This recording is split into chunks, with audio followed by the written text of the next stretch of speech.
কিতাবুল্লাহ ও আতিউর রাসূল ওয়ালা তুবতিলু আমালাকুম আন আবি হুরায়রা রাদিয়াল্লাহু তাআলা আনহু قال قال رسول الله صلى الله عليه وسلم كل امتي يدخلون الجنه الا من ابى قيل يا رسول الله من ابى قال من اطاعني دخل الجنه ومن عصاني فقد ابى عن عائشة رضي الله تعالى عنها قالت قال رسول الله صلى الله عليه وسلم من عمل عملا ليس عليه أمرنا فهو رد। সম্মানিত উপস্থিতি, সর্বপ্রথম আল্লাহ সুবহানাহু ওয়া তাআলার বারগাহে শুকরিয়া জ্ঞাপন করব যে আল্লাহ তাআলা সন্ধ্যা থেকে এই পর্যন্ত কিছু দ্বীনি তালিম, দ্বীনি জ্ঞান হাসিল করার লক্ষ্যে আপনাকে আমাকে এখানে প্রেরণ করেছেন। সে রব্বুল ইজ্জাতের বারগাহে শুকরিয়া জ্ঞাপনার্থে আমরা বলি আলহামদুলিল্লাহ।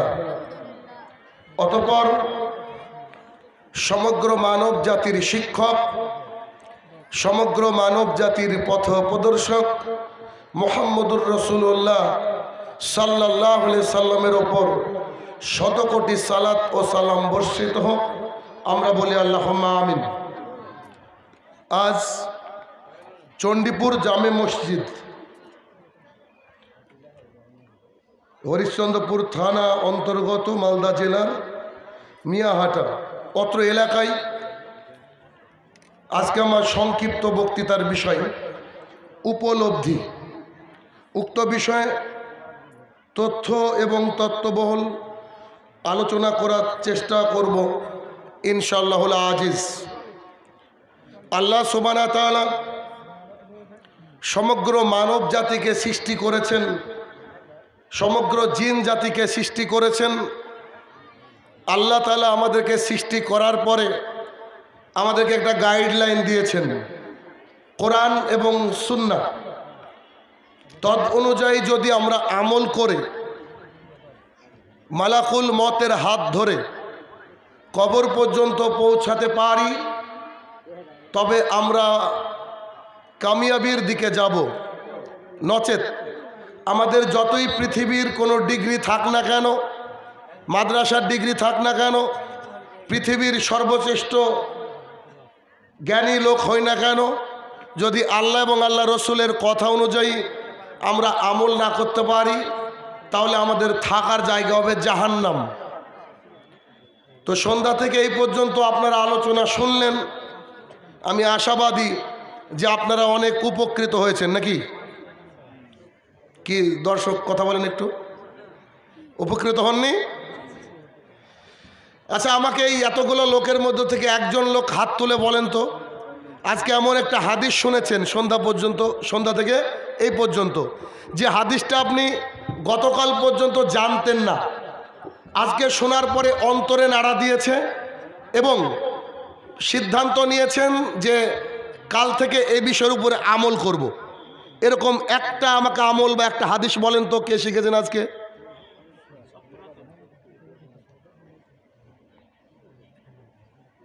তাহলে এতক্ষণ বসে থেকে কি লাভ হলো? কথা বুঝছেন আমার? কি কথা বুঝছেন তো? তাহলে আপনি এখানে বসে থেকে ঠান্ডার রাত্রিতে তো লাভ নাই, যদি উপকার না হয়, ঠিক না? এখন উপকার নাই, বসে থাকে কে? পাগলে। নিশ্চয়ই হরিশ্চন্দ্রপুরের মানুষ পাগল না, খুব বুদ্ধিমান। তাহলে আপনি সন্ধ্যা থেকে এই পর্যন্ত অসংখ্য কোরআন এবং হাদিস হয়তো শুনেছেন, তার মধ্যে একটাও মনে রাখতে পারেননি যে আজকে এই হাদিসটা ইনশাল্লাহ কাল থেকে আমল করব। আপনি যদি আমল করেন তবে তো আমার লাভ, নাকি? আপনি আমল না করলে আমার অন্তত লাভ নাই। কথা কি বুঝছেন আমার? একবার একটু জোরে হ্যাঁ হু কিছু বলেন।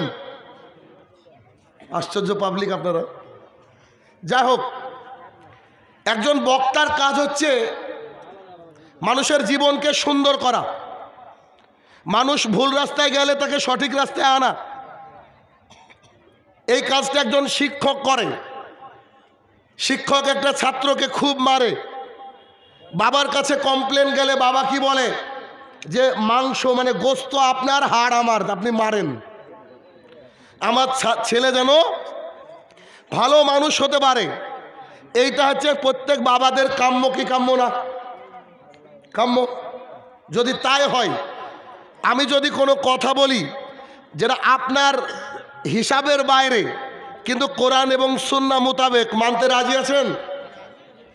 রাজি আছেন সবাই? একবার জোরে ইনশাআল্লাহ। ওকে, তার মানে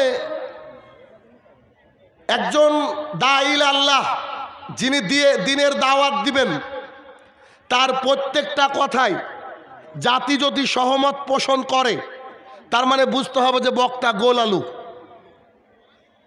বক্তা হক কথা বলতে পারেননি। পৃথিবীর সর্বশ্রেষ্ঠ মানুষের নাম মুহাম্মদুর রাসূলুল্লাহ সাল্লাল্লাহু আলাইহি সাল্লাম। তিনার মতো উত্তম চরিত্র পৃথিবীতে কেউ আসেনি, আসবে না। কারণ নবী রাসূলও তার মতো উত্তম চরিত্রের অধিকারী ছিলেন না, অথচ তিনার এলাকার মানুষ, তিনার আত্মীয় স্বজন, তিনার কাছের মানুষ তাকে মক্কা থেকে মদিনায় তাড়িয়ে দিতে বাধ্য করেছেন। পৃথিবীর বুকে একজন ব্যক্তির নাম বর্তমানে বলা যায় ডক্টর জাকির নায়েক, যিনি কোনো রকমের কোনো রাপ কথা বলেন না, উচ্চবাচ্য কথা বলেন না, ধমক দিয়ে কথা বলেন না, কিন্তু ভারতবর্ষ থেকে তাকে তাড়িয়ে দেওয়া হয়েছে। এগুলো জানেন তো আপনারা? আচ্ছা, তো বিষয় হচ্ছে কোরআন এবং সুন্নাহ যদি সঠিকভাবে কেউ বলে, তাহলে মানুষের কলিজায় আঘাত লাগবে। যদি আঘাত না লাগে, এক, আপনি আমল করেছেন ওটার উপরে, তাহলে আঘাত লাগবে না। দুই, তাহলে আপনার ভেতরে যে পার্টস আছে, ওই পার্টসটা হচ্ছে ঢিলা আছে, ওটাকে টাইট করতে হবে। আমি হয়তো 1 ঘন্টা আলোচনা করব, আপনাকে বহু হাদিস শোনাবো। আমি জানি আমি জানি না আপনি কটা মানবেন কি না মানবেন, এটা আপনাদের বিষয়।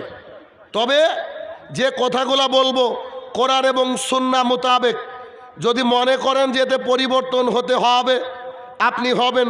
যদি মনে করেন যে এসব কথা আদিকাল থেকে শুনে আসছি, তাহলে এর দ্বারা কোনো পরিবর্তন হবে না।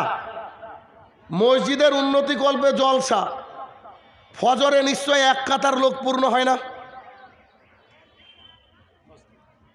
কি কথা বলছেন না কেন? বাড়ি চলে যাবো নাকি আমি? হয় না? তাহলে কার জন্য উন্নতি করছেন? যেসব লোক জুমার দিনে যায়, কারণ জুমার দিনে লোকের জায়গা হয় না। যেসব লোক খালি জুমার দিনে যায়, ওই লোক কাফের ও মুসলমান না। ডাকেন আপনার মুফতিকে এবার। কথা বুঝেন আমার? যে লোক খালি জুমার দিনে নামাজ পড়ে, শুকুর আলী আর কি ওর নাম রেখেছি আমি, এই শুকুর আলী যদি খালি শুকুর আলী হয়, জুমার দিনে সালাত আদায় করে, এই ব্যক্তি মুসলমান নয়। দলিল, রাসূলুল্লাহ সাল্লাল্লাহু আলাইহি ওয়াসাল্লাম বলছেন, মান তারাকা সালাতান মুতাম্মিদান ফাকাদ কাফারা। কেউ যদি ইচ্ছে করে 1 ওয়াক্ত সালাত ছেড়ে দেয়, ওই ব্যক্তি মুসলমান নয়। 1 ওয়াক্ত ছাড়লে 5-এর মধ্যে 1, আর পুরো সপ্তাহের মধ্যে সব ছেড়ে দিয়ে খালি জুমার দিনে যায় নাটক করতে, তার জন্য আপনি মসজিদের উন্নতি কল্প হবে মানে? দায়িত্ব দেখাতে আসছেন, দায়িত্ব পালন করে যদি জান্নাতে যাওয়া যায়, আবু তালেব 1 নম্বরের জান্নাতি। আবু তালেবের মতো কেউ দায়িত্ব পালন করেছে বলে আমার জানা নাই। নিজের সন্তানকে পাশে শুইয়ে রেখে রাসূলুল্লাহ সাল্লাল্লাহু আলাইহি ওয়াসাল্লামকে বুকের উপরে রেখেছে। রাসূলুল্লাহ সাল্লাল্লাহু আলাইহি ওয়াসাল্লামকে সাপোর্ট দিতে গিয়ে এলাকায় তার রাজত্বের মধ্যে মানহানি হয়েছে। রাসূলুল্লাহ সাল্লাল্লাহু আলাইহি ওয়াসাল্লামকে সাপোর্ট দিতে গিয়ে উতবা শাইবার সাথে তার দ্বন্দ্ব হয়েছে। রাসূলুল্লাহ সাল্লাল্লাহু আলাইহি ওয়াসাল্লামকে সাপোর্ট দিতে গিয়ে আপনার আবু জেহেলের সাথে তার শত্রুতা হয়েছে। তারপরেও বলেছে, আমার ভাতিজার গায়ে যে হাত দিবে তার হাতটাকে ভেঙে দেবো। অথচ মুহাম্মদ সাল্লাল্লাহু আলাইহি ওয়াসাল্লাম তার পাশে বলছে চাচা, একবার লা ইলাহা ইল্লাল্লাহ বলো না। তুমি যদি লা ইলাহা ইল্লাল্লাহ বলো, তাহলে আমি আল্লাহর কাছে গিয়ে সুপারিশ করব। তুমি যদি লা ইলাহা ইল্লাল্লাহ না বলতে পারো, তাহলে আমি আল্লাহর কাছে সুপারিশ করতে পারবো না। সহিহ মুসলিম শরীফের হাদিস, রাসূলুল্লাহ সাল্লাল্লাহু আলাইহি ওয়াসাল্লাম বলছেন, আমার চাচা জাহান্নামী, তবে জাহান্নামের সবচেয়ে কম শাস্তি তাকে দেওয়া হবে, 1 জোড়া জুতা দেওয়া হবে। সে যখন তার পায়ে পড়বে, জাহান্নামের আগুনের জুতা পায়ে পড়া মাত্র তার মগজ টকবক টকবক টকবক করে খুলে পড়বে। মসজিদে জায়গা না হলে বাড়াতে হবে, তবে বাটপাতদের জন্য মসজিদ বাড়ানো যাবে না। 5 ওয়াক্তে যারা সালাত আদায় করবে তারা মুসল্লি, বাদ বাকি কেউ মুসল্লি নয়। আমার কথা আপনার কষ্ট দিবে অনেক, কারণ কোরআন এবং সুন্নাহ যারা মানেন না তাদের কাছে কষ্ট লাগবে, এটাই স্বাভাবিক। যেমন করে মুহাম্মদ সাল্লাল্লাহু আলাইহি ওয়াসাল্লামের কথাতে কষ্ট পেয়েছিল জাতি। কেন? রাসূলুল্লাহ সাল্লাল্লাহু আলাইহি ওয়াসাল্লাম সাফা পাহাড়ের উপরে উঠে বললেন, ও মক্কাবাসী শোনো, তোমাদেরকে একটা কথা বলতে চাই, তোমরা কি মেনে নেবে? মক্কাবাসী বলছে, জি, তুমি তো আলামিন, তুমি যে কথা বলো অবশ্যই আমরা মেনে নেব। আমাদের আমানত তোমার কাছে থাকে, তুমি আত্মীয়তার বন্ধন ছিন্ন করো না, তুমি এত ভালো মানুষ, তুমি এত ভালো মানুষ, তোমার মতো ভালো মানুষ আমাদের আর জানা নাই, তুমি খুব ভালো মানুষ, তুমি যা বলবা তাই মেনে নেব। রাসূলুল্লাহ সাল্লাল্লাহু আলাইহি ওয়াসাল্লাম বলছেন, কুলু লা ইলাহা ইল্লাল্লাহ তুফলিহুন, চলো আমরা সবাই মিলে বলি আল্লাহ ছাড়া হক কোনো মাবুদ নেই, আল্লাহ ছাড়া সত্য কোনো মাবুদ নেই। যখন এই কথা বলেছে, নিচে চাচা দাঁড়িয়ে বলছে, আরে কত বড় বিয়াদব, একে হত্যা করতে হবে, নাহলে গ্রাম ছাড়া করে দিতে হবে। এখনই নগদ বলল তোমার মতো ভালো মানুষ নাই, আর এখনই যেই বলেছে আল্লাহ এক, বলছে এ চলবে না, একে মেরে ফেল। কে বলেছিল? আবুল আহাব। আবুল আহাব বলেছিল না? আল্লাহ তাআলা তো আবুল আহাবের সূরা নাজিল করেই দিল, কিয়ামত পর্যন্ত এর প্রতি লানত হতেই থাকবে। অতএব রাসূল সাল্লাল্লাহু আলাইহি ওয়াসাল্লাম একটা কথা বলেছিলেন, এর কারণ কি বলেন তো? কারণ 360টা মাবুদের তারা পুজো করত। এবার আল্লাহ রসুলের এই কথাটা একটা কথা মেনে নিলে কী হবে? 360টা মাবুদ আউট, আর চলবে না। এক মাবুদের ইবাদত করতে হবে যিনি 7 আসমানের উপরে থাকেন। এবার এই কথা কি করে মেনে নেবে যাদের 360টা মাবুদ? এই শাহিনুর রহমানের কথা কি করে মেনে নেবে? শুকুর আলী হয়েও যে এতদিন মুসলমান আছে, আর শাহিনুর রহমান বলছে এক ওয়াক্ত সালাত ছেড়ে দিলে কাফের, এবার তো বেচারা ভাগ্যে খারাপই আছে। ঠিক না? কি ঠিক তো? জি, আমি শাহিনুর রহমান বলছি, আমি 2টো মসজিদ পরিচালনা করি, 2টো মসজিদ। এই 2টো মসজিদে একজন ব্যক্তি যদি 5 ওয়াক্ত সালাতে না আসে, সে নদীতে থাকতে পারে, নদীতে পড়ছে, মাঠে থাকতে পারে, মাঠে পড়ছে, বাগানে থাকতে পারে, বাগানে পড়ছে, আকাশে থাকতে পারে, আকাশে পড়ছে। তবে খোঁজখবর নিয়ে যদি দেখা যায় এই লোক সালাত আদায় করে না, ওই লোককে আমাদের গ্রুপ থেকে বাদ দেওয়া হয়। তার মানে আমাদের মসজিদে যারা মুসল্লি, ওরা যদি সালাত আদায় না করে, তো ওরা যদি মারা যায়, আমরা শিয়াল কুকুর উপরে থাকলে যেমন গন্ধ বেড়ায়, একেবারে কোদাল দিয়ে খুঁড়ে কুকুরের মতো পুঁতে রাখি। 2, যদি কারোর বাড়ির পূর্ণাঙ্গ সবাই সালাত আদায় না করে, তার বাড়িতে যদি বিয়ে পড়ানোর জন্য আমাদেরকে ডাকে, আমরা ওখানে যাই না। কেন? অমুসলমানের বিয়ে পড়াতে আল্লাহ রাসূল নিষেধ করেছেন। কতদিন খেলা করবেন আল্লাহ তাআলার সাথে? সাহাবায়ে কেরামের মধ্যে ইজমা ছিল, ঐক্যমত ছিল, কোনো ব্যক্তি যদি ইশার সালাতে না আসতো, ফজর পর্যন্ত ওয়েট করতো, ফজরে না আসলে বলতো ও কাফের। 1 সপ্তাহ পর আপনি সাদা পাঞ্জাবি পরে মসজিদে গিয়ে ইমামের পাশে দাঁড়িয়ে নিজেকে ইমানদার মনে করছেন। জি, আপনার মধ্যে উপলব্ধি নাই। জি, আজকে ওটাই বলবো, উপলব্ধি নিয়ে আসতে হবে, অন্তরকে পরিবর্তন করতে হবে। কোরআন এবং সুন্নাহ চলা মানার সাথে সাথে, কোরআন এবং সুন্নাহ শোনার সাথে সাথে এগুলাকে মেনে চলতে হবে। যদি আপনি না মানতে পারেন, তাহলে আপনি ক্ষতিগ্রস্ততার মধ্যে নিমজ্জিত আছেন। কোরআন এবং সুন্নাহ এ কথা মানা খুবই কঠিন। কেন কঠিন? কারণ আবু হুরায়রা রাদিয়াল্লাহু তাআলা আনহু বলেন, রাসূলুল্লাহ সাল্লাল্লাহু আলাইহি ওয়াসাল্লাম বলেছেন, দুনিয়াটা আছে মুমিনদের জন্য জেলখানা, আর কাফেরদের জন্য জান্নাত।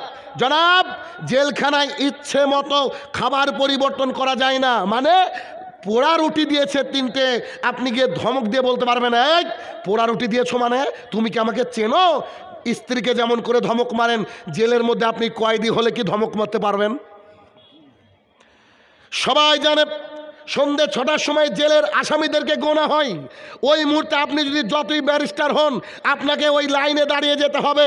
ঠিক তেমন করে দুনিয়ার বুকে যে ব্যক্তি মুমিন মুসলমান, ফজরে যদি বলা হয় হাইয়া আলাস সালাহ, ও যদি ঘুমিয়ে থাকে, বুঝতে হবে ও ব্যক্তি মুসলমান নয়। আল্লাহ তাআলা এক্সট্রা অ্যাড করে দিয়েছে। আল্লাহ তাআলা কি বলছে? আস-সালাতু খায়রুম মিনান নাওম। এ বান্দা শোনো, তুমি যে সলাত আদায় করতে আমি যে তোমাকে ডাকছি মসজিদে, এই সলাত অনেক গুণ উত্তম তোমার ঘুমের চেয়ে। একদিন উঠতে পারলেন না, দুদিন উঠতে পারলেন না, গোটা মাসে 3 দিন পারলেন না, এটা ভিন্ন কথা। ঘুমিয়ে থাকলে আল্লাহ তাআলা ক্ষমা করবেন, এটা ভিন্ন কথা। তবে আপনার অন্তরটাকে মসজিদে ঝুলিয়ে রাখতে হবে। কেমন করে? জোহর পরে এসে বারবার বৌমাকে বলতে হবে, বৌমা কটা বাজলো দেখো তো, আসরের ওয়াক্তি হয়ে গেল নাকি, আরে মসজিদে কি কারেন্ট নাই নাকি, আজান কি শুনতে পেলাম না নাকি। আপনি বারবার একবারে আল্লাহ তাআলার এই মসজিদে যাওয়ার জন্য অন্তরটা একবারে লটকে থাকবে, বারবার করে চেষ্টা করবেন, দেখেন তো কটা বাজলো, কী ব্যাপার, কী হলো। এইরকম যদি মানসিকতা তৈরি করতে পারেন, আপনার জন্য জান্নাত। তাহলে আমরা খালি কোরআন হাদিস শুনি, যদি কোরআন হাদিস না মানি তার জন্য ডবল পাপ হবে না? আপনি জানতেন না, ওটা এক কথা, আল্লাহকে গিয়ে বলবেন আমি সারেন্ডার, আমি জানতাম না, কিন্তু আপনি শুনলেন, শোনার পরে যদি না মানেন তাহলে আল্লাহ সুবহানাহু ওয়া তাআলা কোরআনুল কারীমের মধ্যে বলছেন, ওই তো পাক্কা মুমিন, ওই তো পাক্কা মুসলমান, সামিআনা ওয়া আতানা, যে ব্যক্তি শুনলো এবং মেনে নিল।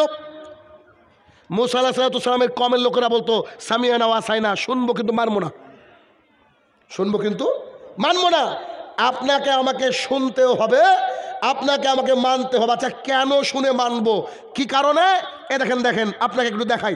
আনাস রাদিয়াল্লাহু তাআলা আনহু বলেন, রাসূলুল্লাহ সাল্লাল্লাহু আলাইহি ওয়াসাল্লাম বলেছেন, ইন্নাল আবদা ইজাউজিয়াতি কবরিহি, যখন কোনো বান্দাকে কবরের মধ্যে রাখা হয়, ওয়াতাওয়াল্লা আনহু আসাবুহু, তাকে রেখে তার বাবা চলে আসে, তার ভাই চলে আসে, তার এলাকার মানুষ চলে আসে, ওলাসমাউ কারানি আলিহি, ওই ব্যক্তি যাকে রেখে আসলো সে এখন চলে যাওয়া মানুষের জুতা স্যান্ডেলের আওয়াজ শুনতে পায়।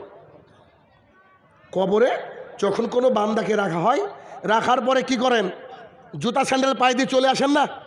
যখন আপনি আমি চলে আসি, কবরে যাকে আমরা রাখলাম ও এখন বুঝতে পারছে আমার আব্বা চলে যাচ্ছে, ও এখন বুঝতে পারে আমার ভাই চলে যাচ্ছে, ও এখন বুঝতে পারে আমার পাড়া প্রতিবেশী চলে যাচ্ছে। এবার ফেরেশতা এসে বলে, মা হাজা রাজুল আল্লাযী বাইসাফিকুম, এই তোমাদের মধ্যে এই ব্যক্তিকে পাঠানো হয়েছিল, ওই ব্যক্তি সম্পর্কে তুমি কি জানো? তো ওই ব্যক্তি যদি মুমিন না হয়, ওই ব্যক্তি যদি শুকুর আলী হয়, ওই ব্যক্তি যদি রমজান আলী হয়, ওই ব্যক্তি যদি ঈদু মিয়া হয়, ট্রামগুলা বুঝছেন তো আপনি, ওই ব্যক্তি যদি মুনাফিক হয়, ওই ব্যক্তি যদি কাফের বেদিন বেঈমান হয়, ওই ব্যক্তি সেদিন বলবে হা লাদরি, হাই আফসোস, আমি যে আজকে বলতে পারছি না, আমি যে কিছুই বলতে পারছি না। তখন আল্লাহ তাআলা দুই দিকের মাটিকে বলবে, ও মাটি তুমি তাকে জড়িয়ে ধরো। দুই দিকের মাটি তার দিকে ধেয়ে আসবে। রাসূলুল্লাহ সাল্লাল্লাহু আলাইহি ওয়াসাল্লাম বলছেন, হাদিসের ভাষাটা এরকম, হাত্তা তাখতালি পাদালাহু, ডান দিকের হাড় আর বাম দিকের বুকের হাড়টা এভাবে মিলে যাবে, ডান দিকের হাড় বাম দিকের হাড়টা এভাবে মিলে যাবে, ডান দিকের হাড় বাম দিকের হাড়টা এভাবে মিলে যাবে। যেই মিলে যাবে তখন ফেরেশতা এসে বলবে, ওলা দাঁড়াইতা ওলা তারাইতা, পড়োনি শোনোনি, এ দেখেন শোনা, বলবে তুমি পড়োনি শোনোনি। এই কথা বলার পরে ফেরেশতা যে এ কথা বলবে, যে ফেরেশতা এ কথা বলবে, ওই ফেরেশতাকে আল্লাহ তাআলা বধির করেছে, শুনতে পায় না। ওই ফেরেশতাকে আল্লাহ তাআলা চোখ দেয়নি, তার হাতে থাকবে হাতুড়ি, হাতুড়ি দিয়ে মারবে। মুহাম্মদ সাল্লাল্লাহু আলাইহি ওয়াসাল্লাম বলছেন, গোটা পৃথিবীর সবাই শুনতে পাবে তার চিৎকার, ইল্লা সাকালাইন, শুনতে পাবে না মানুষ, শুনতে পাবে না জিন। এত মার মারবে হাতুড়ি দিয়ে, ওই হাতুড়ি দিয়ে যদি পৃথিবীর সবচেয়ে উঁচু শৃঙ্গকে মারা হতো, একেবারে শেষ হয়ে যেত, একেবারে মাটির সাথে মিশে যেত। এভাবে মারতে থাকবে। জি, এখনো চলছে কবরে, এখনো এরকম চলছে। তাহলে বলেন তো, একজন লোক আছেন এখানে যে কবরে কাউকে দাফন করে আসেননি? না, নাই। তবু আমাদের অন্তর পরিবর্তন হয় না, কারণ সিগারেটের গায়ে লেখা আছে cigarette smoking injurious to health, cigarette খাওয়া স্বাস্থ্যের পক্ষে ক্ষতিকর। টোবাকো কজেস ক্যান্সার, টোবাকো তামাক ক্যান্সারের কারণ। এগুলো শোনেন আপনি, শোনার পরে আবার জর্দা খান। এগুলো শোনেন আপনি, শোনার পরে আবার বিড়ি খান। এগুলো শোনেন আপনি, শোনার পরে আবার গুল করেন। এগুলো শোনেন আপনি, শোনার পরে আবার সিগারেটে টান দেন। আপনি বলেন শিক্ষিত মানুষ নিজেকে? শিক্ষিত মনে করেন? কথা বুঝছেন কিনা আমার?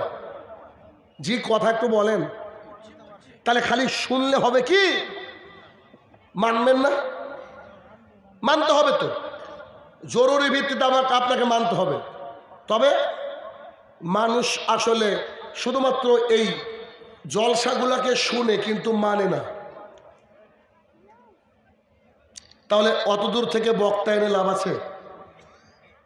বলেন, শুনলে কি করতে হবে? মানতে হবে, ঠিক না? মানতে হবে। আবু হুরায়রা রাদিয়াল্লাহু তাআলা আনহু বলেন, রাসূলুল্লাহ সাল্লাল্লাহু আলাইহি সাল্লামের বাড়িতে একটা মেহমান আসলো। মেহমান এসে তিনি বললেন, আল্লাহ রাসূল সাল্লাল্লাহু আলাইহি সাল্লাম, আমি আজকে আপনার বাড়ির মেহমান,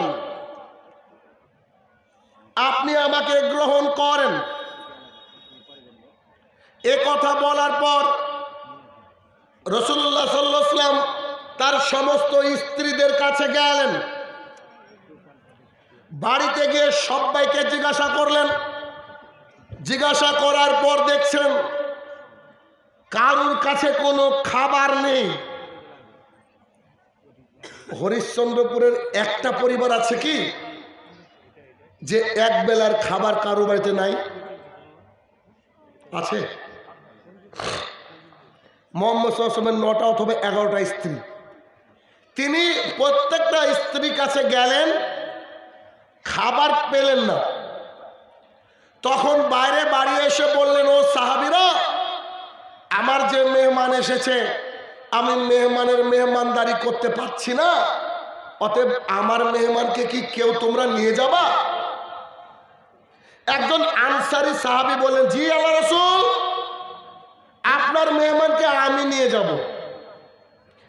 তখন তিনি তাকে নিয়ে বাড়ির দিকে গেলেন। বাড়ির দিকে গিয়ে তার স্ত্রীকে বলছে, খাবার আছে কি? আল্লাহ রসুলের মেহমান, তাকে মেহমানদারি করা। তিনার স্ত্রী উঠে বলছে, জনাব, আমার কাছে যে খাবার আছে তা বাচ্চাদের হবে। বাচ্চাগুলো খিদের জ্বালায় ছটফট করছে, আমি খাবার কাকে দিব আর আমি কি করব বুঝে আসে না। তখন জনৈক সাহাবী বললেন, তুমি মা, তুমি আদর করলে বাচ্চারা ঘুম আসবে, তবে মুহাম্মদ সাল্লাল্লাহু আলাইহি ওয়াসাল্লামের মেহমান কি করে সম্মান করবে, এটা তোমার দায়িত্ব। মা অনেক ফুসলিয়ে আদর করে বাচ্চাকে ঘুম পাড়িয়ে দিলেন। বাচ্চাদের ঘুম পাড়িয়ে দেওয়ার পর মেহমানের সামনে খাবার দিলেন। খাবার এতটুকু খাবার যদি মেহমান খায় তাদের হবে না, তারা খেলে মেহমানের পেট ভরবে না। তিনি তার স্ত্রীর দিকে ইশারা করলেন, তারা দুজন বসে গেলেন। বসে যাওয়ার সময় স্ত্রী একটু কায়দা করে বাতিটাকে একটু নাড়াচাড়া করতে করতে নিভিয়ে দিলেন। মেহমান পাত থেকে খাবার তুলে খাচ্ছিলেন আর এরা দুজন খাবার খাওয়ার ভান করছিলেন। কারণ কেন ভান করছিলেন? একজনের যে খাবার পেট ভরে না, তাতে যদি 3 জন খায় হবে কি করে?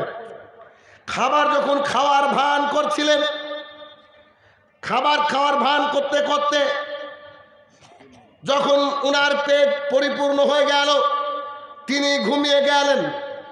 ফজরে যখন সবাই মসজিদে গেলেন সালাত আদায় করার জন্য, মুহাম্মদ সাল্লাল্লাহু আলাইহি ওয়াসাল্লাম জনৈক সাহাবীকে দেখে বলছে, জনাব, তুমি আর তোমার স্ত্রী যা করেছো তাতে আল্লাহ তাআলা আসমানে হেসেছেন। তোমার আর তোমার স্ত্রীর কার্যকলাপ দেখে আল্লাহ তাআলা খুশি হয়ে হেসেছেন যে কিভাবে মেহমানকে টেকনিক করে খাওয়ালো আর নিজে মুখটা খালি লড়ানো, এভাবে চপচপ করে আওয়াজ করলো যাতে আমিও খাচ্ছি, কারণ মেহমান মুহাম্মদ সাল্লাল্লাহু আলাইহি ওয়াসাল্লামের। এ কথা বলার পর রাসূলুল্লাহ সাল্লাল্লাহু আলাইহি ওয়াসাল্লাম সূরা হাসরের 9 নম্বর আয়াতকে তেলাওয়াত করলেন। তিনি বলতে লাগলেন, এবং তোমরা শোনো, তোমাদেরকে যারা আর যাদেরকে তোমাদের মধ্যে যারা অভাবগ্রস্ত মানুষ, নিজের অভাব থাকা সত্ত্বেও অপর মেহমানকে সম্মান করো, যাদেরকে আল্লাহ তাআলা কৃপণ অন্তরের কৃপণতা থেকে মুক্ত লাভ দান করেছে, তারাই হচ্ছে আল্লাহর কাছে সফল কাম। সহিহ বুখারীর হাদিস, সূরা হাসরের আয়াত নম্বর 9, একটা আয়াত আর একটা হাদিস থেকে বোঝা গেল যে নিজে যদি না খেতে পান, আপনার কাছে মেহমান যদি উপস্থিত হয়ে যায়, আপনি মেহমানের মেহমানদারি করবেন সর্ব উত্তম পদ্ধতিতে, সর্ব উত্তম পন্থায়। যদি না করেন, তার মানে বোঝা গেল আপনার অন্তরে রোগ আছে, তার মানে বোঝা গেল আপনি কোরআন হাদিস শুনেন কিন্তু মানেন না। কারণ অত্র আয়াতে আল্লাহ তাআলা বললেন তোমার অভাব আছে, তারপরেও তুমি নিজে না খেয়ে অপর কোনো মেহমানকে মেহমানদারি করালে, যার অন্তরকে আল্লাহ তাআলা কৃপণতা দিয়ে ভরে দেয়নি, যার অন্তরকে আল্লাহ তাআলা কৃপণতা থেকে মুক্তি দান করেছে, সেই ব্যক্তি সফল কাম। বলেন তো আল্লাহ তাআলার ভাষায় সফল কাম মানে কি? কথা বলেন। জান্নাত। আল্লাহ তাআলার কাছে সফলতা মানে কি? জান্নাত, ঠিক না? এবার একটা কথা বলবো, আপনার কষ্ট লাগবে, বলবো, খুব কষ্ট লাগবে। আমি আমার জন্য বলছি না, কারণ একটা বক্তার কাজ হচ্ছে শুধরানোর, ঠিক আছে না? আমি যেখান থেকে আসছি বেলা 10টায় গাড়ি চড়েছি, 10টায়, কটায়? 10টায়। আমি এসে এখন খেতে বসেছি, তো আমাকে যে ভাত দিয়েছে ওই ভাত এখনো আছে, আপনি নিয়ে আসেন, যদি কুকুরে খাই আমি আর বক্তৃতা দেব না। আজ থেকে বক্তৃতা শেষ। আগামীকালকে দিনাজপুর আছে, ওটাও ক্যান্সেল করব। যিনি খাওয়ালেন তিনি জানেন আমি নিয়ে বিপদে পড়েছি। মোহাম্মদ সাল্লাল্লাহু আলাইহি ওয়াসাল্লাম যেগুলো বলা যাবে না, আমি নিয়ে সঙ্গে সঙ্গে হাত ধুয়ে ফেলেছি। উনি আমাকে একবার জিজ্ঞাসাও করলেন না যে কেন খেলেন না। আমি বেলা 10টায় বেরিয়েছি, এখন কটা বাজে? 10টা। তার মানে 12 ঘন্টা আমি এভাবে আসছি, নিজের ওই 4 চাকাতে আসছি, 12 ঘন্টা লাগাতার, বহু দূর থেকে আসছি। এসে এটা হচ্ছে আপনাদের মেহমানদারি। আর একটু আগে বুখারীর হাদিস শোনালাম। বলেন আপনার মধ্যে কি কি আছে, মানে আপনার অন্তরে কি আছে, আপনি কি করে পরিবর্তন হবেন? এই হরিশ্চন্দ্রপুরে কয়েকদিন আগে বলেছিলাম, কয়েকদিন বেশ আমি তো 1.5 মাস বাংলাদেশ থেকে আসলাম, 3 মাস আগে বলেছিলাম হরিশ্চন্দ্রপুরে জীবনে প্রোগ্রাম নিব না, কিন্তু মানুষ হাত পা ধরে, বিশ্বাস করেন, প্রোগ্রামের জন্য। আচ্ছা কি হবে, আমার মতো যে বক্তারা আসে তাদের জন্য 1 কিলো একটু ভালো মানের চাল নিয়ে গরম করে সুন্দর করে রান্না করা যায় না? বলেন যায় কিনা? আল্লাহর কসম করে বলছি, আমার খাওয়া দেখলে আপনি অবাক হয়ে যাবেন। কেন বলেন তো? বাংলাদেশের যত জায়গায় খাবারের আয়োজন করেছে সবাইকে বলেছি এই খাবারের জন্য আপনারা জাহান্নামে যাবেন। কেন? 17 নম্বর সূরা 26 এবং 27 নম্বর আয়াত আল্লাহ তাআলা বলছে অপচয়কারী শয়তানের, বলেন ভাই। কারণ রাসূলুল্লাহ সাল্লাল্লাহু আলাইহি ওয়াসাল্লাম বলেছেন পেটকে 3 ভাগ করতে হবে, 1 ভাগ খাবার, 1 ভাগ পানি, 1 ভাগ খালি থাকতে হবে। আমি প্রত্যেকটা সুন্নাত মানার চেষ্টা করি। আমি এত গোটা ভাত খাই, আমি এত কটা ভাত খাই, কেন? আমাকে সুন্নাত মানতে হবে, পৃথিবী থেকে চলে যেতে হবে, একদিন যেতে হবে। তো এই যদি হয় মেহমানদারি, তাহলে বলেন এই যে কোরআনের আয়াতটা করবেন কি? আল্লাহ তাআলা বলছে যাকে আমি কৃপণতা থেকে মুক্তি দান করেছি ওই ব্যক্তির সফল কাম। তাহলে আপনি যদি হরিশ্চন্দ্রপুরের মানুষ কৃপণতা থেকে মুক্তি লাভ না করতে পারেন, আপনি দুর্ভোগের মধ্যে রয়েছেন। আপনাকে সতর্ক করার জন্য বললাম, নইলে বলতাম না, আল্লাহর কসম করে বলছি। কেন জানেন? হরিশ্চন্দ্রপুরে এসেছিলাম 2 মাস 3 মাস আগে, এক জায়গায় এক মাদ্রাসায় 50তম জলসা। আমাদের 3 জনকে 15 মিনিট থাল নিয়ে বসে রেখেছে। বসার পরে 15 মিনিট পরে এসে বলছে খাবার হবে না, বাড়ি যান। খেতে তো আসিনি, আপনি বললে তো হোটেলে খেয়েই নিতাম। ক টাকা লাগে ভাই খেতে? আপনার কি হবে এইটা আপনি ভাবেন। এই জন্য বলছিলাম উপলব্ধি আনতে হবে, ভেতরকে পরিবর্তন করতে হবে। আবু হুরায়রা রাদিয়াল্লাহু তাআলা আনহু বলেন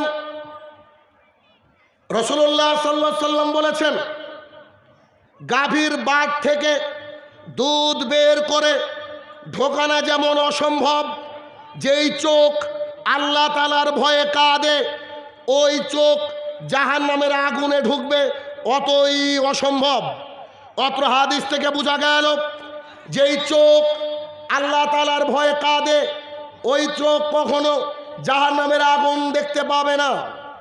আনাস রাদিয়াল্লাহু তাআলা আনহু বলেন, রাসূলুল্লাহ সাল্লাল্লাহু আলাইহি ওয়াসাল্লাম বলেছেন, আল্লাহ তাআলার কাছে দুটো দাগ এত প্রিয়, দুনিয়াতে অত কিছু প্রিয় নাই। আল্লাহ তাআলার কাছে দুটো ফোঁটা এত প্রিয়, দুনিয়াতে অত প্রিয় নাই। জনাব, রাস্তার পাশে জমির দাম 1 কাঠার দাম 1 কোটি টাকা, মাঠের মধ্যে জমির দাম 1 কাঠার দাম 20,000 টাকা, 10,000 টাকা, 5,000 টাকা। গোটা পৃথিবীকে বিক্রি করলে কত বিলিয়ন বিলিয়ন ডলার হবে। অথচ মুহাম্মদ সাল্লাল্লাহু আলাইহি ওয়াসাল্লাম বলছেন, আল্লাহ তাআলার কাছে দুটো দাগ, দুটো চিহ্ন এত প্রিয়, পৃথিবীতে অত কিছু প্রিয় নাই। আল্লাহ তাআলার কাছে দুটো ফোঁটা এত প্রিয়, পৃথিবীতে অত প্রিয় কিছু নাই।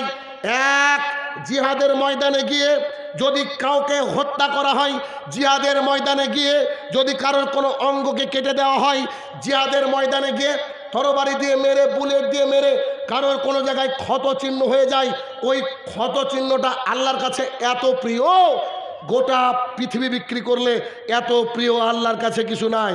2, কোনো ব্যক্তি যদি আল্লাহ তাআলার ফরজ ইবাদত করতে গিয়ে, আল্লাহ তাআলার ফরজ ইবাদত করতে গিয়ে দাগ পড়ে যায়, অর্থাৎ নামাজ পড়তে গিয়ে কপালে এবং পায়ের টাকনুর এইদিকে দেখবেন একটা দাগ পড়ে, রাসূল সাল্লাল্লাহু আলাইহি ওয়াসাল্লাম বলছেন, আল্লাহ তাআলার কাছে এই দাগ এত প্রিয়, পৃথিবীতে আর কিছু প্রিয় নেই। আমি কেন আপনাকে কঠিন কথা বলছি, কেন জোর দিয়ে বললাম আপনাকে 5 ওয়াক্ত সালাত আদায় করতে হবে, জুমার দিনে খালি সালাত আদায় করা যাবে না। কারণ একটা মানুষ যদি কিয়ামত পর্যন্ত খালি জুমার দিনে সালাত আদায় করে, তার কি কপালে দাগ পড়বে? অসম্ভব। তাহলে দাগটা কখন পড়বে বলেন তো? 5 ওয়াক্ত সালাত তো পড়লো, মাঝে মধ্যে একটু আল্লাহর দরবারে কাঁদবে, তাহাজ্জুদ পড়বে, তাহলে ওই ব্যক্তির দাগ হয়ে যাবে। আরে মিনিমাম 5 ওয়াক্ত সালাত আদায় করলে দাগ হবে কপালে এবং পায়ে। আল্লাহ তাআলা মুহাম্মদ সাল্লাল্লাহু আলাইহি ওয়াসাল্লামকে বলছেন, তুমি জাতিকে বলে দাও তার পায়ে আর কপালে যে দাগ, এই দাগ আমার কাছে এত প্রিয়, পৃথিবীতে আর কিছু প্রিয় নাই। অতঃপর রাসূলুল্লাহ সাল্লাল্লাহু আলাইহি ওয়াসাল্লাম বলেন, আল্লাহ সুবহানাহু ওয়া তাআলা বলেন তার কাছে দুটো ফোঁটা এত প্রিয়, পৃথিবীতে এমন প্রিয় আর কিছু নাই। এক, জিহাদের ময়দানে তরবারি লেগে, বুলেট লেগে, তীর লেগে যদি কারোর 1 ফোঁটা রক্ত মাটিতে পড়ে, ওই যে 1 ফোঁটা রক্ত এত প্রিয়, আল্লাহ তাআলার কাছে পৃথিবীতে এত প্রিয় কিছু নেই। অতঃপর রাসূলুল্লাহ সাল্লাল্লাহু আলাইহি ওয়াসাল্লাম বললেন, কোনো ব্যক্তি যদি আল্লাহ তাআলার ভয়ে কাঁদে, আল্লাহ তাআলার ভয়ে কাঁদার ফলে চোখ থেকে যে পানি পড়ে, এই 2 ফোঁটা আল্লাহর কাছে এত প্রিয়, গোটা পৃথিবী বিক্রি করলে আল্লাহর কাছে এত প্রিয় জিনিস কিচ্ছু না। জিহাদের ময়দানে নেই, আমরা চান্স পাবো না, রক্ত ঝরবে না, তবে আমরা কি একটা দাগ বানাতে পারি না 5 ওয়াক্ত সালাত আদায় করে? পারি তো? আচ্ছা, আমাদের নাই জিহাদের ময়দানে তরবারি লেগে রক্ত ঝরবে না, কথার কথা, আমরা কি পারি না আল্লাহ তাআলার ভয়ে ঘরের কোণে একটু কান্নাকাটি করতে? বলেন পারি না? শুনেন, জীবনটাকে পরিবর্তন করতে হবে। কি করে? আপনাকে একটু বুঝাই। একটু গত 5 দিন না কদিন হলো আমি এসেছি বাংলাদেশ থেকে, প্রায় 40-45টা প্রোগ্রাম করে আসলাম। একটা জায়গায় গেলাম তো বাংলাদেশের মানুষের আতিথেয়তা পৃথিবীর সেরা। আমরা পারবো না, কোটিপতি লোকরাও পারবে না, এত তারা খেতে দেয়।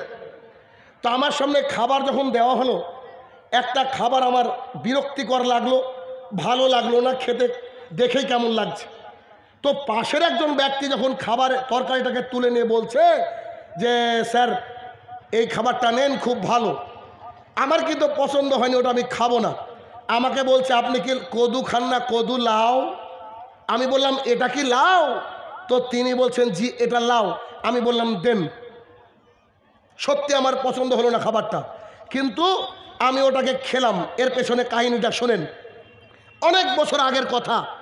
আনাস রাদিয়াল্লাহু তাআলা আনহু বলেন, আগে হাদিস, আনাস রাদিয়াল্লাহু তাআলা আনহু বলেন, আমি আর মুহাম্মদ সাল্লাল্লাহু আলাইহি ওয়াসাল্লাম একটা বাড়িতে খেতে গেলাম, নেমন্তন্ন খেতে গেলাম। আমি আর মুহাম্মদ সাল্লাল্লাহু আলাইহি ওয়াসাল্লাম বসে আছি, আমাদের সামনে খাবার দেওয়া হলো, গোস্ত দেওয়া হলো, লাউ কদু দেওয়া হলো, তো তিনি দেখছি লাউ কদু বেছে বেছে খাচ্ছেন। আনাস রাদিয়াল্লাহু তাআলা আনহু বলেন, ওই দিন থেকে আমার লাউ খুব প্রিয়। কে বলছে? আনাস রাদিয়াল্লাহু তাআলা আনহু। আর আমি এখানে বসে বলছি, আল্লাহর কসম করে বলছি, এই হাদিসটা আমি যেদিন পড়েছি সেদিন থেকে আমারও লাউ প্রিয়। কথা বুঝেননি? আমারও লাউ প্রিয়। এখনও বাজারে লাউ দেখলে আমি কিনি, তবে ওইটা আমার রুচ ছিল না খেতে। তারপরে শুনলাম যখন আমি লাউ, আমি মুহাম্মদ সাল্লাল্লাহু আলাইহি ওয়াসাল্লামকে ভালোবাসি। কিসের খাবার কিসের কি দেখার প্রয়োজন নেই। কেন? মুহাম্মদ সাল্লাল্লাহু আলাইহি ওয়াসাল্লামকে ভালোবাসতে গেলে আল্লাহ তাআলা বলছে ফাত্তাবিউনি, তাকে অনুসরণ করো, তাকে অনুকরণ করো। কি হলো না হলো এটা আমার দেখার প্রয়োজন নেই। তাহলে আমি কিয়ামতের মাঠে মুহাম্মদ সাল্লাল্লাহু আলাইহি ওয়াসাল্লামের সঙ্গে সাক্ষাৎ করলে তাকে বলতে পারবো যে আপনি লাউ খেয়েছেন, আমি লাউ খেয়েছি। আপনি পছন্দ করেছেন দাড়ি ছেড়ে দিতে হবে, আমি ছেড়ে দিয়েছি। আপনি অপছন্দ করেছেন টাকনুর নিচে প্যান্ট, আমি টাকনুর নিচে প্যান্ট পরি না। বলেন এবার কি দিবেন আপনি? কিছু দিবেন আমাকে? আমি তো ভালোবাসি, আমি তো ভালোবাসি তাকে। দিবে না? ভালোবাসার মানুষের কাছ থেকে পাওয়া যায় না জিনিস? পাওয়া যায়। আয়েশা রাদিয়াল্লাহু তাআলা আনহা বলেন, রাসূলুল্লাহ সাল্লাল্লাহু আলাইহি ওয়াসাল্লাম একটা গ্রুপকে পাঠালেন একটা যুদ্ধের ময়দানে। একজন ব্যক্তিকে আমির বানালেন। যে ব্যক্তিকে আমির বানালেন উনি কোরআনটা খুব ভালো করে জানতেন, কোরআনুল কারীম তার গোটা মুখস্থ। তিনি যখনই সালাত আদায় করেন তখনই সালাতের মধ্যে কুল হু আল্লাহু আহাদ পড়েন, সূরা ইখলাস পড়েন। সাহাবায়ে কেরামরা একটু বিরক্তি বোধ করলো। তারা বলছে আচ্ছা ঠিক আছে, আগে আমরা ফিরি, তারপরে তোমাকে ব্যবস্থা করছি। তারা ফিরে এসে রাসূলুল্লাহ সাল্লাল্লাহু আলাইহি ওয়াসাল্লামকে বলছেন, আল্লাহ রাসূল, জি বলো। বলছি যে আপনি যাকে আমির করে পাঠিয়েছেন ও যে নামাজ পড়তে দাঁড়ালে খালি কুল হু আল্লাহু আহাদ, এত ছোট সূরা পড়ে, ঘটনা কি? আর আমাদের আবার কমপ্লেন কি, একটু যদি বড় সূরা হয়ে যায় ইমাম চেঞ্জ। আর তারাবির সময় হলে তোর ভাগ্য খারাপই আছে। সভাপতি ঘরের কোনায় পায়খানা বাথরুমের সাইডে নিয়ে বলে তোর মাটির দাঁত সব ফেলে দেবো, জানিস? তোর মতন মসজিদে বসে থাকি নাকি? সারাদিন কত জায়গায় ছোটাছুটি করতে হয়, আর তুমি অত বড় কিরাত করছো? হ্যাঁ, ফাজলামি করার জায়গা পাও না? 30-20 রাকাত তারাবি, আর নাহলে 8 রাকাত তারাবি 20 মিনিটে শেষ করবো। আসে না নাই? আসে নাই? বলেন আছে না নাই? আপনি কি করবেন? আমি শাহিনুর রহমান, আমরা আমাদের মসজিদে 8 রাকাত তারাবি 2.5 ঘন্টা ধরে পড়ি। চলেন একদিন। খালি আহলে হাদিস পিঠে লিখে রাখলে হবে না, কোরআন এবং সুন্নাহ অনুযায়ী চলতে হবে নিজে। এরপরে সাহাবীদেরকে মুহাম্মদ সাল্লাল্লাহু আলাইহি ওয়াসাল্লাম বলছে, তিনি যে কেন পড়েন আমি তো জানি না, তো তাকে জিজ্ঞাসা করো। তো সেই সাহাবীকে ডাকা হলো, জনাব ইনারা যা অভিযোগ করছে আপনি কি তাই করেন? তো অভিযোগটা কি? প্রত্যেক সালাতে শেষে নাকি কুল হু আল্লাহু আহাদ মারেন। ঘটনা কি একটু বুঝে বলেন তো। তো তিনি সাহাবী বলছেন, সূরা ইখলাসের মধ্যে আল্লাহ তাআলার পরিচয় আছে, আছে না নাই? কুল হু আল্লাহু আহাদ, বলো আল্লাহ তাআলা এক এবং অদ্বিতীয়, আল্লাহুস সামাদ, তিনি অমুখাপেক্ষী, কারো মুখাপেক্ষী নয়, এরকম পরপর আল্লাহ তাআলার পরিচয় আছে। তো এই সূরাটার মধ্যে আল্লাহ তাআলার পরিচয় আছে, আল্লাহ তাআলার গুণাবলী আছে। আমি খুব ভালোবাসি সূরাটা, কারণ আল্লাহর পরিচয় দেওয়া আছে, তাই আমি বারবার করে পড়ি। এতে কি আমার অপরাধ হয়েছে? এবার মুহাম্মদ সাল্লাল্লাহু আলাইহি ওয়াসাল্লাম বলছেন, ও সাহাবী শোনো, আল্লাহর কসম করে বলছি, তুমি যাকে ভালোবেসে সূরাটা পড়ো তিনিও তোমাকে ভালোবাসেন। সুবহানাল্লাহ। বাড়িতে যেয়ে বলেন সুবহানাল্লাহ। এই শব্দটা বললে যত ফাঁকা জায়গা আছে সব নেকিতে পরিপূর্ণ হয়ে যায়। এই জন্য বাংলাদেশের মানুষ খুব বলে, দেখেন না, এগুলো বলা উচিত আমাদের। তাহলে এই যে তিনি কথাটা বললেন, তিনি যে কথাটা বললেন, কত বড় কথা, যে তুমি যাকে ভালোবেসে এই কাজটা করো সেও তোমাকে ভালোবাসে। সে মানে কে? আল্লাহ তাআলা। আর আল্লাহ যাকে ভালোবাসে তার কি জান্নাতে যাওয়ার অসুবিধা আছে নাকি ভাই? অসুবিধা আছে? অসুবিধা নেই। তাহলে বুঝতে হবে বিষয়টা। তাহলে আমি আজকে আপনাদের এখানে এসে মাগরিব আর ইশার সালাত জমা করলাম, জনাব আমিও শেষে কুল হু আল্লাহু আহাদ পড়েছি। যে কেন? আমিও যে আল্লাহকে ভালোবাসি, আমিও যে আল্লাহর গুণাবলী চাই। আমার এমন কোনো সালাত নাই যার মধ্যে আমি কুল হু আল্লাহু আহাদ পড়ি না। যদি অন্য সূরা পড়েও ফেলি তার পিঠে আবার কুল লাগাই। কেন? আই লাভ আল্লাহ সুবহানাহু ওয়া তাআলা। যদি তো আল্লাহ তাআলা বলছেন কুল ইন কুনতুম তুহিব্বুনাল্লাহ, তোমরা কি আল্লাহকে ভালোবাসতে চাও, ফাত্তাবিউনি, তোমরা নবীকে অনুসরণ করো, তোমরা নবীকে অনুকরণ করো, নবী যা বলেছে তাই করো। যদি তা করতে পারো, আমি আল্লাহ তাআলা বলছি তুমি আমাকে ভালোবাসবা, দরকার নেই তুমি খালি নবীকে মানো, আমি আল্লাহ তোমাকে ভালোবাসবো। আর আমি আল্লাহ যখন ভালোবাসবো, ওয়াগফির লাকুম যুনুবাকুম, আমি তোমার পৃথিবীতে যত পাপ হয়েছে সব পাপকে আমি আল্লাহ তাআলা ক্ষমা করে দেব। তাহলে আল্লাহ তাআলা ভালোবাসলে কি হবে বলেন? পাপ ক্ষমা হয়ে যাবে। তাহলে উপলব্ধি আনতে হবে কি হবে না? জরুরি কি জরুরি নাই? আচ্ছা, আবু হুরায়রা রাদিয়াল্লাহু তাআলা আনহু বলেন রাসূলুল্লাহ সাল্লাল্লাহু আলাইহি সাল্লাম বলেছেন, আমি দৈনিক ৭০ বারের উপরে আল্লাহর কাছে ইস্তেগফার পাঠ করি। আনাস রাদিয়াল্লাহু তাআলা আনহু বলেন রাসূলুল্লাহ সাল্লাল্লাহু আলাইহি সাল্লাম বলেছেন, আমি দৈনিক ১০০ বার আল্লাহর কাছে তওবা করি, ইস্তেগফার করি। কেন? যে ব্যক্তি তওবা করলো, ইস্তেগফার করলো, আল্লাহ তাআলা তাকে ভালোবাসেন, কারণ বান্দা প্রতি মুহূর্ত পাপ করতে থাকেন। এই জন্য মুহাম্মদ সাল্লাল্লাহু আলাইহি ওয়াসাল্লাম বলছেন, এক হাদিসে বলছেন আমি ৭০ বারের অধিক ইস্তেগফার করি।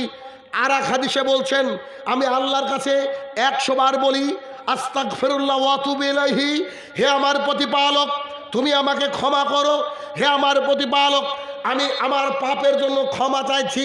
আমি মুহাম্মদ সাল্লাল্লাহু আলাইহি ওয়াসাল্লাম প্রতিদিন ১০০ বার করে ইস্তেগফার করি।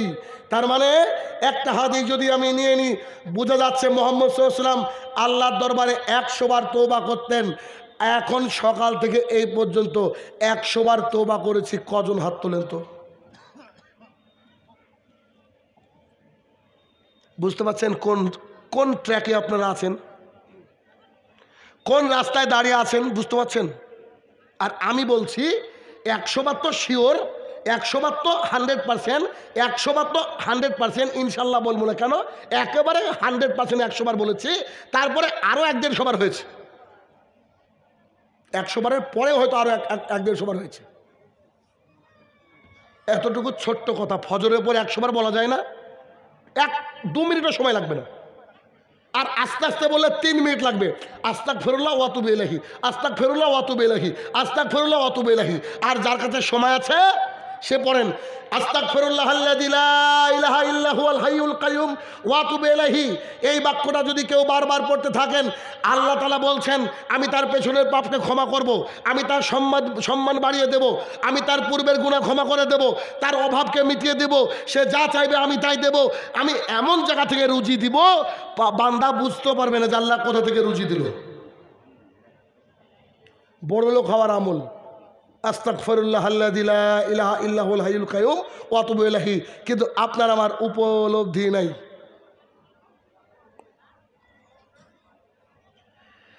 আয়েশা রাদিয়াল্লাহু তাআলা বলেন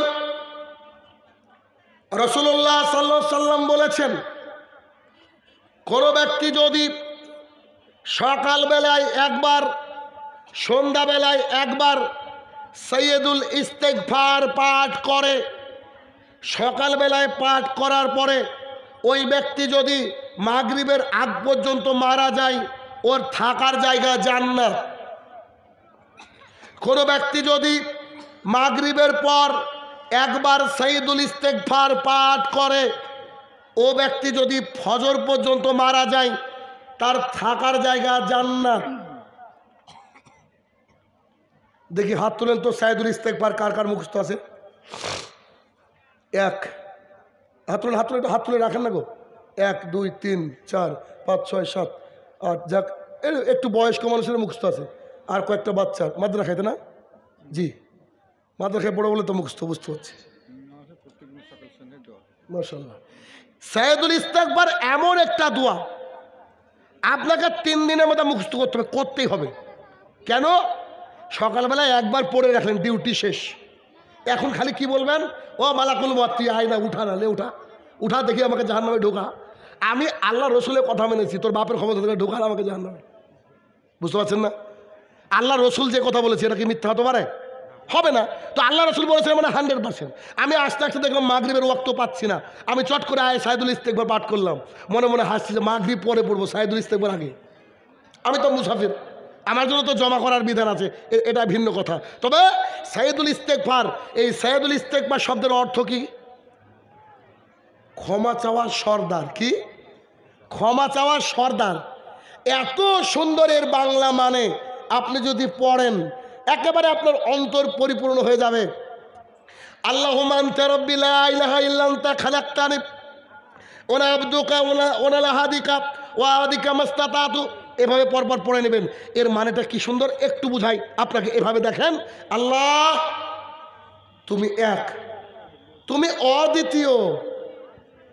এই দেখো আমাকে তুমি যে অনুগ্রহ দিয়েছো, চোখ দিয়েছো, মুখ দিয়েছো, সম্পদ দিয়েছো আমার বাবার, সবগুলা আমি স্বীকার করছি, সব স্বীকার করছি। তারপরেও আমি তোমার বান্দা মাবুদ, আমি যে প্রতিদিন কত পাপ করেছি আল্লাহ, হচ্ছে পাপ, দেখো এগুলো হচ্ছে আমার পাপ, এগুলো আমার পাপ। আল্লাহকে বলছেন এগুলাকে, আল্লাহকে দেখে আল্লাহকে বলছেন আল্লাহ তুমি ছাড়া পাপ ক্ষমা করার কেউ নাই। কি বলছেন? তুমি ছাড়া পাপ ক্ষমা করার কেউ নাই। হে আমার প্রতিপালক, তুমি আমার পাপগুলাকে ক্ষমা করে দাও না। কি আল্লাহ দিবে না? জি বলেন, আল্লাহ দিবে কি দিবে না? পরে হাদিস শুনেন। আনাস রাদিয়াল্লাহু তাআলা আনহু বলেন, রাসূলুল্লাহ সাল্লাল্লাহু আলাইহি সাল্লাম বলেছেন, আল্লাহ সুবহানাহু ওয়া তাআলা বলেন, এরকম যদি কোনো হাদিস হয়, হাদিসটা কি বলে বলেন? রাবি একটা বর্ণনা করলো আনাস, এরপরে মুহাম্মদ সাল্লাল্লাহু আলাইহি ওয়াসাল্লাম, এরপরে সরাসরি আল্লাহ বলছে। হাদিসটা কি বলে? হাদিসে কুদসি, রাইট? সরাসরি আল্লাহর কথাখানে একটু হেরফের হবে না। দেখেন আল্লাহ সুবহানাহু ওয়া তাআলা বলেন, আমার বান্দারা দিনে রাতে পাপ করতে থাকে, পাপ করতে থাকে, পাপ করতে থাকে। এরপরে সে মনে করে আমার একজন প্রতিপালক আছে, আমার একজন মাবুদ আছে, ওই মাবুদ আমার পাপের কারণে শাস্তিও দিতে পারে, আবার আমাকে ক্ষমাও করে দিতে পারে। এই কথা মনে করে ও যদি আল্লাহর কাছে ক্ষমা চায়, আল্লাহ তাআলা বলছে ওর অ্যাকাউন্টে কত পাপ আছে, কি পাপ আছে, আমি আল্লাহ তাআলা এই পাপকে ক্ষমা করার জন্য আমি কারোর পরোয়া করি না, আমি আল্লাহ তাআলা সব পাপ ক্ষমা করে দেব। হাদিস শেষ হয়নি। আল্লাহ তাআলা বলেন, আমার বান্দা পাপ করেছে, পাপ করতে করতে গোটা পৃথিবীর আসমান যত রয়েছে গোটা আসমানকে ভরিয়ে ফেলেছে। এক আসমান পরিপূর্ণ, যেদিকে তাকাই ওদিকে পাপ, যেদিকে তাকাই ওইদিকে পাপ, চারিদিকে পাপ আর পাপ, আসমান পর্যন্ত ভরিয়ে ফেলেছে। এখন যদি আমার বান্দা আমার কাছে কাকুতি মিনতি করে বলে, হে আমার প্রতিপালক তুমি আমাকে ক্ষমা করো, আল্লাহ তুমি আমাকে ক্ষমা করো, তুমি আমার প্রতিপালক, তুমি ক্ষমাও করতে পারো আবার শাস্তিও দিতে পারো, আল্লাহ তাআলা বলছে আমি ওর সমস্ত পাপকে ক্ষমা করে দিলাম। এরপরে আল্লাহ সুবহানাহু ওয়া তাআলা বলেন, আমার বান্দারা পাপ করতে করতে 7 আসমান ভরিয়ে ফেলেছে, গোটা পৃথিবী পাপে পরিপূর্ণ।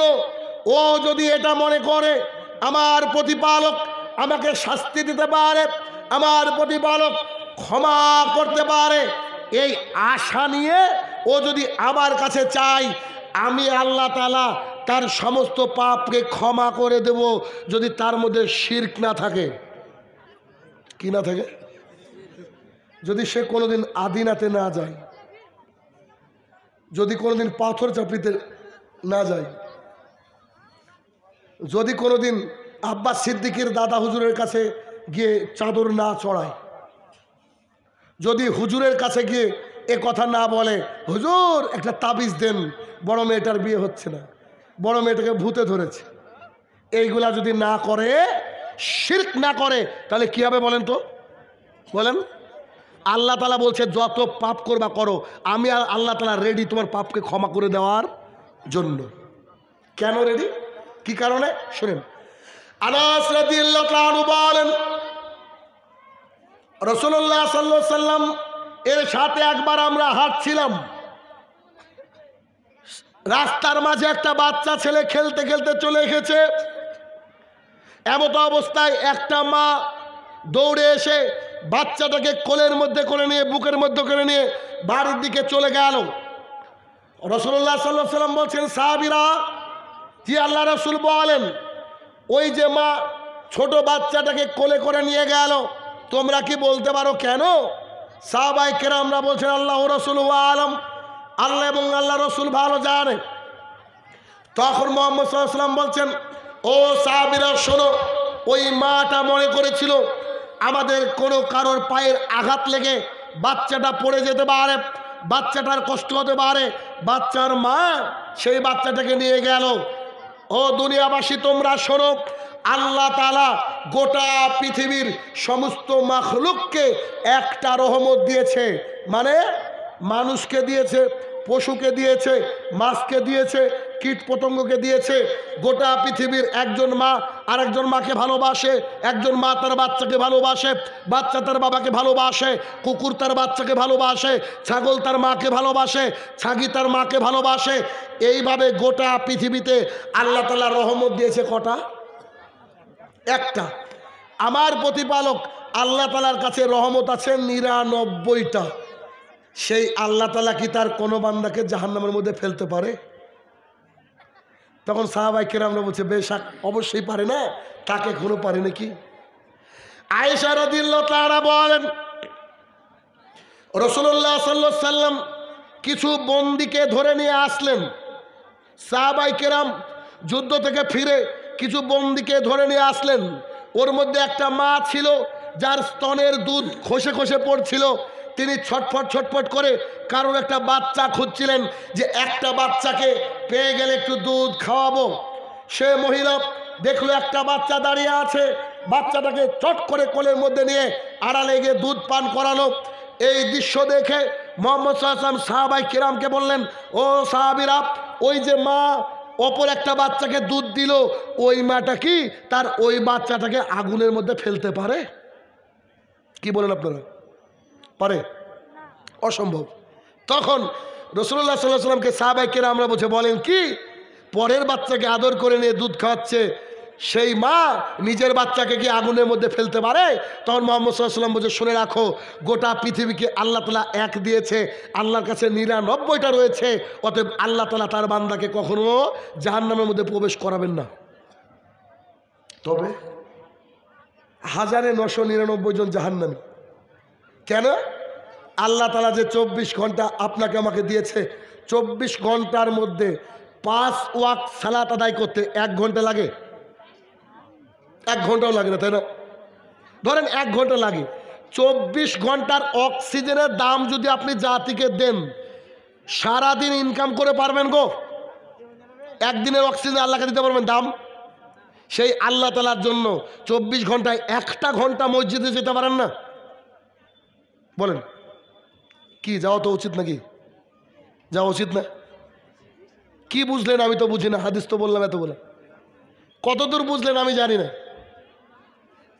আপনাকে বুঝতে হবে, আপনাকে বুঝতে হবে। কেননা ৫০০ টাকার নোট জাল না ভালো তা বুঝতে পারেন, না বুঝতে পারলে সন্তানকে ডেকে বলেন, বেটা দেখ তো জাল কিনা। একটা লোকও মাছের উপরের অংশ ফেলে দিয়ে কাঁটা খেয়েছে হরিশ্চন্দ্রপুরে আছে? গোটা পৃথিবীতে আছে? আছে গো? গোটা পৃথিবীতে নাই। আরে যদি না থাকে, আপনি সব বুঝেন, ধর্ম কি বুঝেন না? সব বুঝেন, খালি ফজরের নামাজে উঠা হয় না, তাই না? মুয়াজ্জিন বলছে, হাইয়ালা সালাত তোরা দুজনা মিলি চালা। আমাদের আর উঠার কায়দা নেই, এত ঠান্ডা কেউ উঠে নাকি? যদি মুহাম্মদ সাল্লাল্লাহু আলাইহি ওয়াসাল্লাম বলছেন, যে ব্যক্তি, আবু হুরায়রা রাবী, যে ব্যক্তি দুই ঠান্ডার সালাত আদায় করে, 2 ঠান্ডার সালাত আদায় করে, আল্লাহ তাআলা বলছে তার জন্য আমি জান্নাত দিয়ে রেখেছি। 2 ঠান্ডা মানে 1 আসরের সালাত আর 2 ফজরের সালাত। এই 2 সালাতের যারা একেবারে হেফাজতকারী, তাদের জন্য জান্নাত রয়েছে। বুঝেন এবার? আবু হুরায়রা রাদিয়াল্লাহু তাআলা আনহু বলেন, রাসূলুল্লাহ সাল্লাল্লাহু আলাইহি ওয়াসাল্লাম বলেছেন, মহিলারা যদি মাত্র 4টে কাজ করে জান্নাতের যে কোনো গেট দিয়ে প্রবেশ করতে পারে। জান্নাতের যে কোনো গেট দিয়ে প্রবেশ করা মানে হচ্ছে সম্মান। 1, 5 ওয়াক্ত সালাতের হেফাজত করে। 2, রমাদানের সিয়াম পালন করে। 3, লজ্জাস্থানের হেফাজত করে। 4, স্বামীর কথা মতো চলে। এই 4টে কাজ করলে মহিলারা জান্নাতের গেট দিয়ে প্রবেশ করতে পারবেন, 8টা গেটের যে কোনো গেট দিয়ে।